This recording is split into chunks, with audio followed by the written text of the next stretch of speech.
Hey Roll, welcome back to By Ambition. In this video, I'll show you how to clear your browsing history on Google Chrome. This is useful for privacy, fixing browser issues, or just cleaning things up. So let's get started. Step 1, open Google Chrome on your computer, which I have right here. Step 2, in the top right corner, click the three dots to open up the Chrome menu. Step 3, from the menu, click Delete Browsing Data. Step there, a window will pop up at the top. Choose how far back you want to delete the history.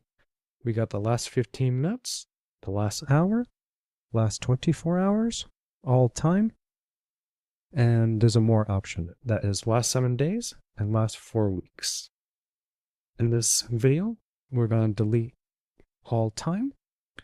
Step 5, you can also choose cookies and cache images if you want a full cleanup, which is right here. But for the sake of this video, we're just going to delete the browsing history.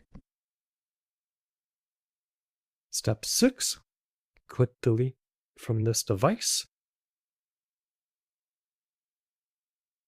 And that's it. You have successfully cleared your browsing history in Google Chrome. If this video helped, hit like and subscribe to By Ambition.